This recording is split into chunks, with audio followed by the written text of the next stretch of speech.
This video is going to illustrate how to realistically shade a sphere and a cone. So the first thing that we're going to do is we're going to trace something that's circular on our page. So find something in your house that's a circle that you can trace. The other thing that we're going to draw is a cone. So I'm going to draw first the top part of a triangle.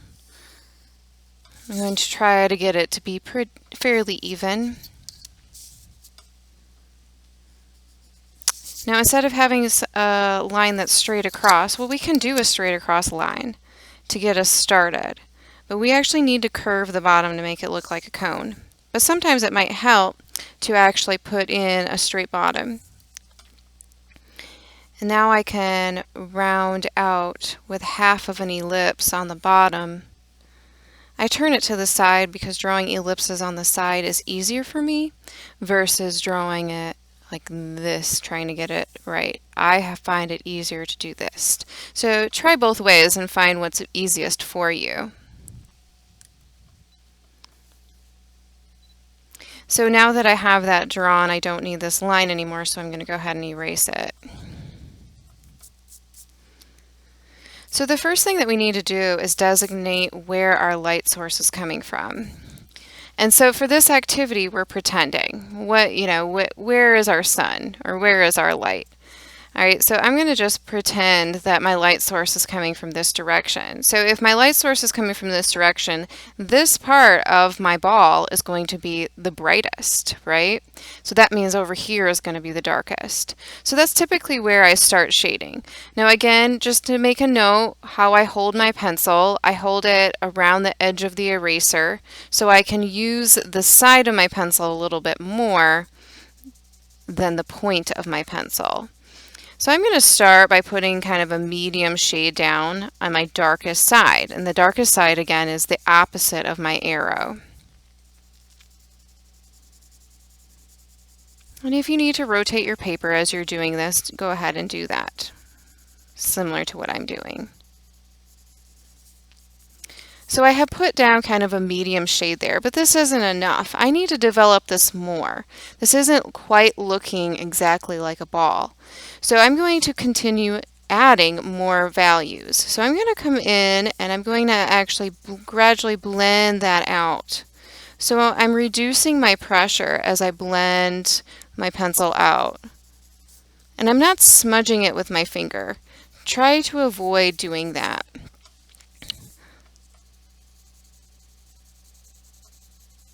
Alright, so now before I start developing it more, I'm going to look at the edge that I've been ignoring for a while. That's my lightest edge, but it still is an edge and not just a line. In life, we don't really see lines whenever it comes to objects. We actually see edges. And so we need to put a light shade right on that and make it look like an edge. So I'm going to put a light shade, but I'm very quickly going to blend that out.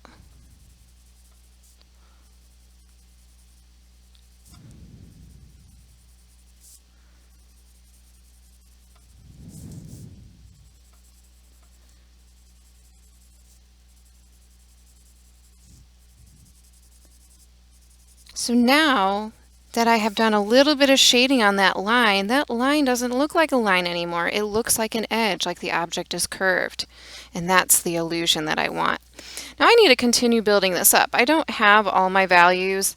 Now this could be a white ball, and so it won't necessarily have all the dark values, but I do want to build it up a little bit more to give more illusion that this is a rounded object and not just a circle on a page. So I'm going to go back and I'm going to start building up some of those darker values. Maybe not pushing it completely to the max, but definitely building them up. And I'm blending it out. Let it gradually fade out into the white. Trying to make it look smooth and not any choppy anywhere.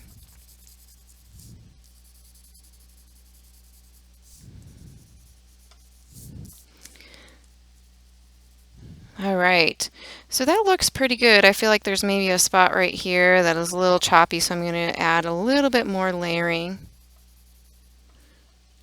So whenever you're shading, it really happens in layers. It doesn't just instantly happen. You have to go back and keep adding and adding and adding. All right, so the last thing I need to do is add a cast shadow. So for this, I've been really just working on the shading on the object, but the cast shadow needs to be added to kind of ground it and give it more of the illusion that it's an object. Now for a cast shadow, it's typically on the opposite side. And it's an ellipse for this one because a lot of times it is an ellipse, but whenever it's a rounded object, it's always an ellipse. So I'm drawing this ellipse coming from my object. Now my cast shadow is going to be the darkest shadow. Now this often depends, your actual shadow, it depends on the light source. We're going to pretend that this is the sun and that there's no clouds in the sky, so that's going to create a very deep, dark shadow.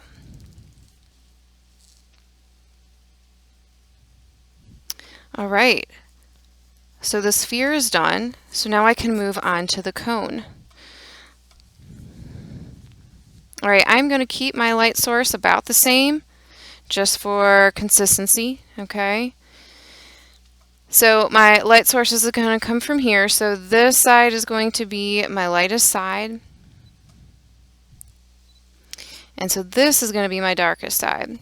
Now before I even start shading, I am going to put a very light line down the center. Very, very light shade. So that's like maybe a 3 or a 2 down the center, indicating where my center is.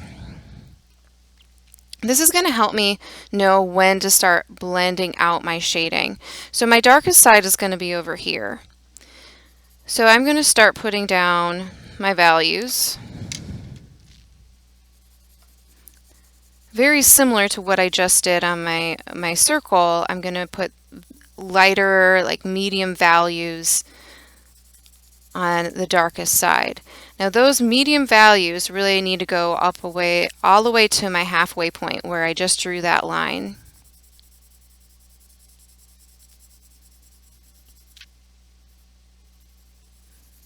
All right, so what do we have here? We have it doesn't quite look like a cone yet. We have half and half, right? We have a dark side and a light side, but this is even like a dark side. This is kind of like a medium gray side. So now I'm going to start building up some of those values, going back and building up some of my darks, but blending them out into the gray that I already have. So as I get towards the middle, I'm blending them out.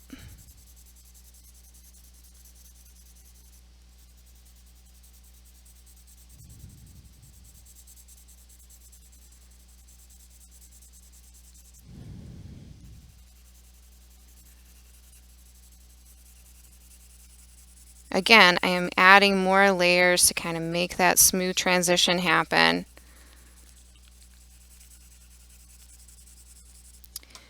My shading is always going to be wider down here than it is up here because that's so skinny and this is so fat. So my shading is actually increasing because of the shape of the object. Oops.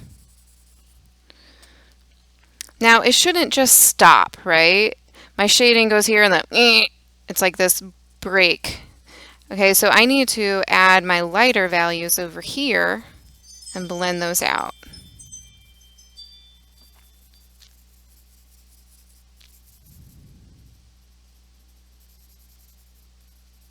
Now I am going out of the lines a little bit and I'm going to clean that up. It's probably going to be covered up by my shadow anyway, so I'm not super worried about that edge. Now the last thing I have is this line right here on the brightest edge. Just like I did up here, I need to blend that in and make that look like an edge. I'm actually going to flip it upside down. It helps me to get a better angle. So I'm going to add a little bit of shading, a little bit of value right there, and I'm going to very quickly blend it out into the white. And that's going to make that line seem like an edge and not a line anymore.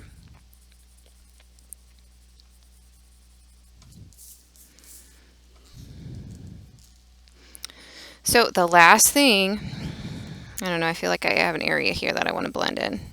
The last thing is going to be adding that cast shadow. I feel like the cast shadow is for some reason the thing that's left out.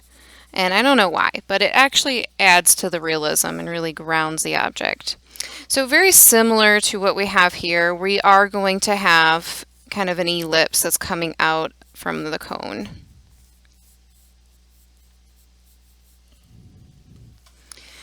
And I'm going to make that my darkest value as well.